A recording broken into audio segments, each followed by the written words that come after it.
पूज्य गुरुदेव परम वंदनीय माता जी सूक्ष्म रूप से विद्यमान है। नमन करता हूँ, मानव मात्र को प्रणाम करता हूँ। दोस्तों, आदि शक्ति माँ गायत्री प्राणों की देवी प्राण रूप से 84 लाख प्रकार के संपूर्ण जीवों में जीवन रूप से व्याप्त बिजली की भांति आदि शक्ति माँ गायत्री को नमन करता हूँ।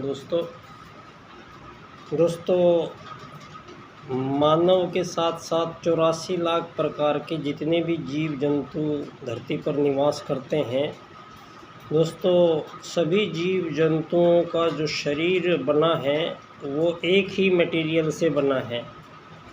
और किसी भी शरीर में ये जो जीवन आता है, प्राण आते हैं, दोस्तों प्राणों को धारण करने की क्षमता किसी भी जीव शरीर में नहीं होती है। और दोस्तों प्रत्येक जीवों में जो गतिविधियां हैं उनके जीवन क्रम की, वो आकार प्रकार से भिन्न हैं, आहार विहार से भिन्न है, उनके जीवन काल भिन्न है। लेकिन संपूर्ण जीवों में जो प्रक्रियाएं चल रही हैं वो एक समान है, सारी की सारी। सभी को भूख प्यास नींद लगती है।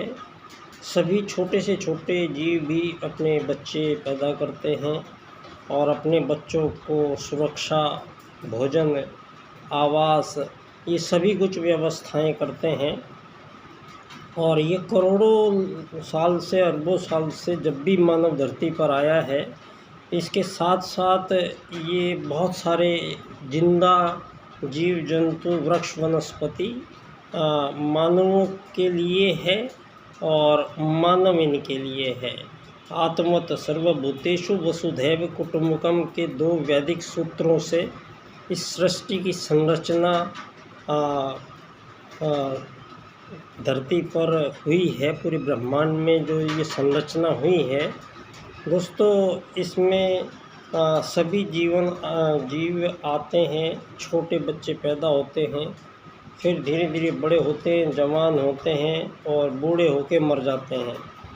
दोस्तों यहाँ कायनात में जो परस्पर जीवों के बीच में जितने भी क्रिया व्यापार चलते हैं, इनमें 2 सूत्र सभी जीवों में ऑटोमेटिक फीडिंग है, जिनसे सभी जीव जंतु, चाहे वो छोटी चींटी है, चाहे वो हाथी है, लेकिन सभी लोग आत्मत सर्वभूतेषु और वसुधैव कुटुम्बकम के सिद्धांत से अपना जीवन पूर्ण करते हैं। दोस्तों ये 2 सूत्रों के अनुसार धरती पर एक ही प्रजाति के जीवों में किसी प्रकार की आज़ादी संभव नहीं है, हो नहीं सकती है, नहीं तो सूत्र टूट जाएगा। तो आज मानवों के बीच में ये आज़ादियों की लड़ाइयाँ 1000 साल से जो लड़ी जा रही है परस्पर, और आज भी हम लोग भी लड़ रहे हैं।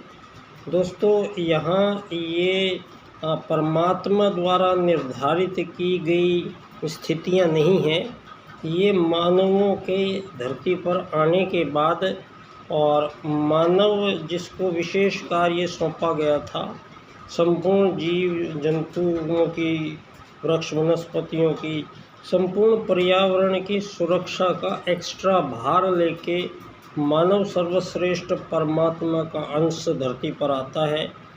और उसकी ये जिम्मेदारी बनती है कि वो जब भी धरती पर आए तो यहाँ का पर्यावरण जो है, यहाँ के जो इकोलॉजिक फैक्टर्स हैं, जो संपूर्ण जीव जगत है, मानव की वजह से किसी को हानि नहीं होनी चाहिए। उल्टा संपूर्ण जीव जंतुओं का मानव को रख रखाव करने की एक्स्ट्रा जिम्मेदारी दी गई है। आज ये जो धन आधारित जीवन पद्धति पश्चिम ने दी है, पंडित दीनदयाल उपाध्याय जी अर्थायाम के माध्यम से स्पष्ट करते हैं। और धरती पर दोस्तों सतयुग की वापसी और युग परिवर्तन प्रक्रिया का ये संभवतः अंतिम सत्र चल रहा है। तो अब परम पूज्य गुरुदेव स्वयं महाकाल धरा पर आए हैं और इस धरा पर संपूर्ण जीव जगत को आत्मत सर्वभूतेषु वसुधैव कुटुम्बकम के 2 वेद सूत्रों से पुनः एक ऐसे संसार की यहाँ रचना की गई है युग परिवर्तन में। और दीनदयाल उपाध्याय जी के एकात्म मानववाद का उसमें हाथ है। धन्यवाद बच्चा डॉक्टर।